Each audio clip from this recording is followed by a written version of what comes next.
Witajcie.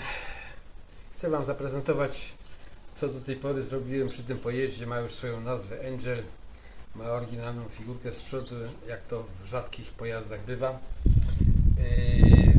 Kilka informacji technicznych może dla ciekawostek, bo wkrótce staną następne przebudowy, będą następne zmiany i tego, co tu jest, wiele rzeczy już nie będzie. Jak widać, tu mam zainstalowane akurat dwa sterowniki, bo tutaj jeden przebudowuję również. Ciągle następują zmiany. Powiem, że w tej chwili zdecydowane są na sterowniki sinusoidalne, jednak zdecydowanie lepsze parametry, cichszy silnik, większa moc startowa. Przebudowałem silnik, który niektórzy nie wiedzą, jest w kole przednim zabudowany, chociaż planuję również napęd centralny. Napęd rowerowy jest zrobiony w ten sposób, że napędza przez taką ośkę, przeniesienie napędu następuje do tyłu. Dlaczego w ten sposób? Chodzi o to, że chciałem maksymalnie obniżyć środek ciężkości, żeby siedzieć jak najniżej, no i w związku z tym przeniesieniem napędu na bok, ale to będzie też zmienione jednak, doszedłem do wniosku, żeby tamta część była wolna, napęd będzie przeniesiony tu bliżej pod fotelem, pójdzie do tyłu. Też takie opcje, że silnik by napędzał na przykład tutaj centralnym przez te przekładnie zębate. Akumulatory uważam są w jednym z najlepszych miejsc umieszczone, ponieważ są zaraz za kołem, czyli są bezpieczne i bardzo nisko i symetrycznie, więc środek ciężkości jest bardzo nisko, dlatego jest bardzo bezpieczny pojazd. No, jeszcze nie próbowałem się wywrócić, ale na razie nawet biorąc ostro zakręt jest stabilny. Dużo prac związanych było z geometrią przedniego koła. Nie myślałem, że to mogą być takie problemy. 4 już czy 5 razy przebudowana. Generalnie chodziło mi o to, żeby po puszczeniu kierownicy koło również utrzymywało, tak w samochodzie mniej więcej, jazdę na wprost, chociaż kierownicę trzeba trzymać w czasie jazdy. Uważam, że kierownica rowerowa jest najlepszym rozwiązaniem, najbezpieczniejszym, relatywnie też dająca dużą kontrolę i na tej kierownicy można zamontować różne wskaźniki. No tu jest jeden wskaźnik, tu manetka do przełączania, hamulec, ważna rzecz. Na razie funkcjonuje mi tylko na hamulcu przednim, tam jest bębnowy w kole, mechaniczny, ale podłączyłem ostatnio, no hamulce jak wiadomo bębnowe nie są zbyt mocne, ale trwałe, natomiast podłączyłem do niego hamulec elektroniczny z odzyskiwaniem energii, maksymalnie bezpieczniej, dużo krótsza droga hamowania, a to nie koniec, oczywiście będzie hamulec tarczowy, tu jest przygotowany na tylne koła. I dodatkowo jeszcze będzie hamulec stacjonarny postojowy, nazwijmy, jeszcze nie wiem jak go wykonam. Na razie w prosty sposób hamuję, jeżeli trzeba w ogóle, to używam taki prosty sposób blokowania tylnego koła. Co do tej zawieszenia przedniego, po wielu próbach ustalenia optymalnych parametrów doszedłem do wniosku, tu muszą być regulacje i to w praktyce wyjdzie, co trzeba ustawić. Zresztą różne osoby jadą, dlatego tu jest regulacji więcej chyba jak w samochodzie, bo jest i pochylenie góra, dół kierownicy, i wyciągnięcie, i jeszcze spuszczenie cegieł w dół albo w górę. Maksymalnie można sobie to dostosować do wygody. Również siedzenie dla kierowcy jest przesuwanie do przodu, do tyłu. To oparcie może być podniesione wyżej albo niżej i również pochylenie tego oparcia może do przodu, do tyłu, także bardzo wygodnie można sobie ustawić bardzo wygodną pozycję jazdy. To jest pojazd, jak mówiłem, trzyosobowy, tu już jest siedzenie i w trójkę da się rady jeździć. Niekoniecznie małe dzieci z tyłu, ale również dorosłe osoby. Dalszych ciekawostek, no teraz właśnie na czym będą polegały kolejne przebudowy. Tu przyjdzie oczywiście przednia burta. Ona musi być zgrana z tym przodem. Też się ciągle pytają, skąd ja to wziąłem. To są elementy z jakichś tam motorków, docinane, kombinowane, no ładny kształt. Ta burta zgra się razem z tą i dopiero jak będzie ta część opracowana, dopiero przyjdzie szyba, wykonana szyba z poliwęglanu. Uważam, że to najlepszy materiał. Mam taki pomysł, że ponieważ poliwęglan jest w jakiś sposób nie aż tak twardy jak szkło, więc naklei się na przednią część, tam gdzie będzie wycieraczka, bo też to muszę jakiś wymyślić sposób.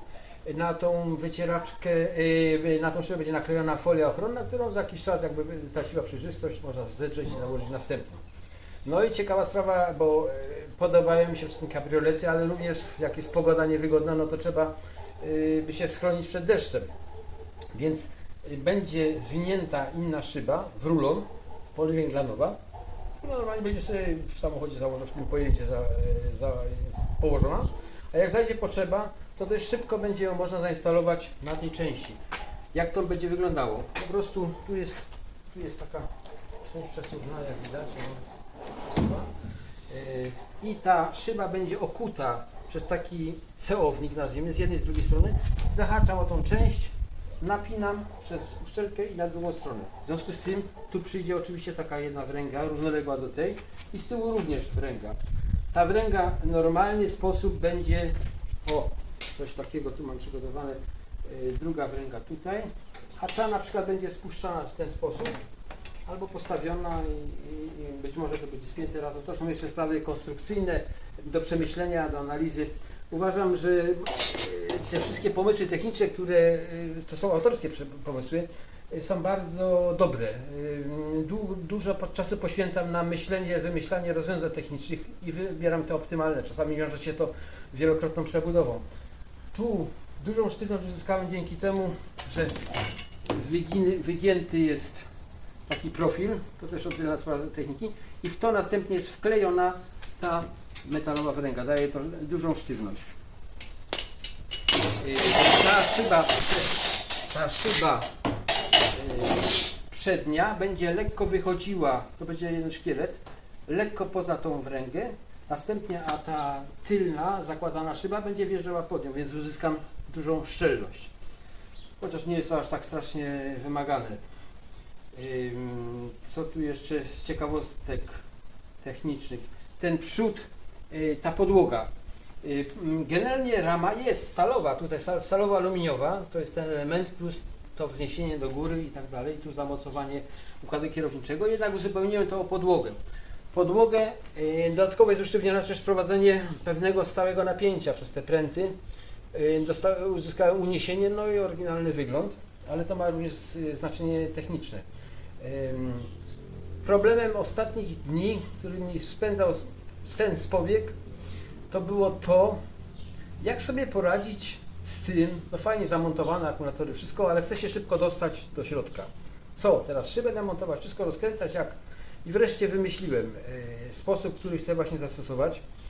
Ta burta tylnia zostanie troszkę przesunięta do tyłu, natomiast cały ten element będzie jednolity. Przednia szyba, przednia burta, te spoilery, czy jak to nazwać, te osłony zamontowane na zawiasie i całość będzie odchylana do góry. Wtedy mam szybki dostęp do środka.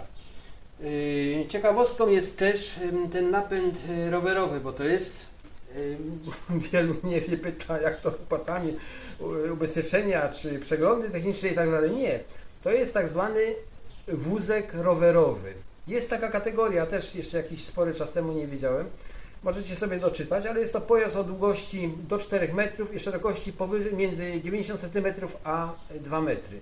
I taki pojazd dla mnie zaleta, że normalnie porusza się drogą, jak jest ścieżka rowerowa, nawet nie może jechać ścieżką rowerową, a wszyscy wiemy, jak jest ścieżka rowerowa i rower jedzie, to wszyscy lubią jeździć drogą, a nie ścieżką.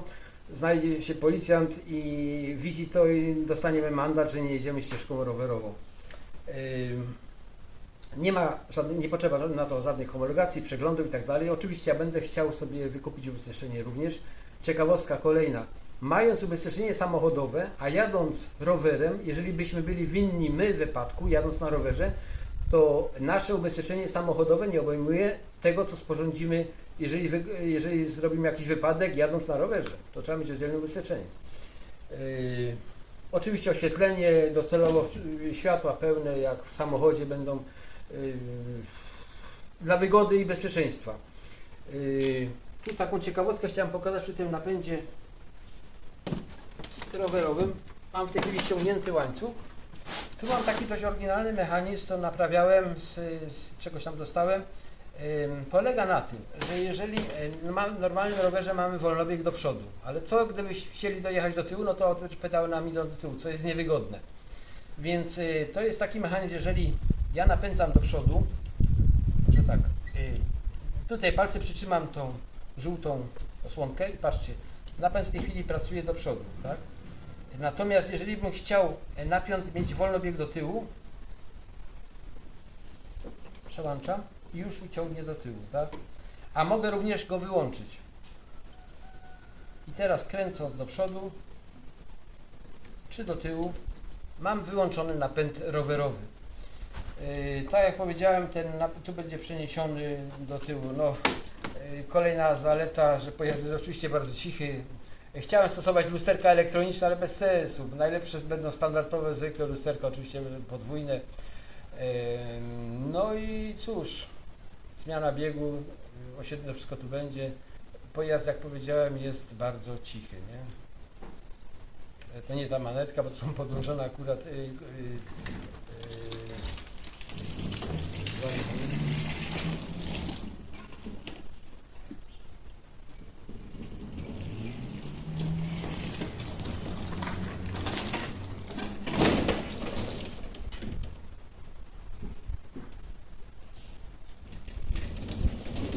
dzięki zastosowaniu sterownika sinusoidalnego mam większą odstartową, cichsza praca, mniejsze męczenie silnika. Siedzę nad elektroniką, ale mi się wydaje, że mam już w głowie całe plany techniczne, dobre pomysły techniczne. Kosztowało to wiele pracy, wiele przemyśleń, ale efekty są bardzo zadowalające. Jeszcze taka ciekawostka. Ludzie oczywiście pytają, zdjęcia robią i tak dalej. Jeden się pytał: panie, skąd pan coś to sprowadził? Z Ameryki pewnie. Ja się pytam, dlaczego? Bo mówi mi, no, że jest ta figurka tu z przodu. Ja mówię, nie, to jest taki mój pomysł. Mówi, to tylko wyjątkowe pojazdy mają. Ale mój pojazd jest wyjątkowy. Do zobaczenia w następnym odcinku, pewnie już kiedy będzie bliżej końca tego pojazdu po tych zmianach.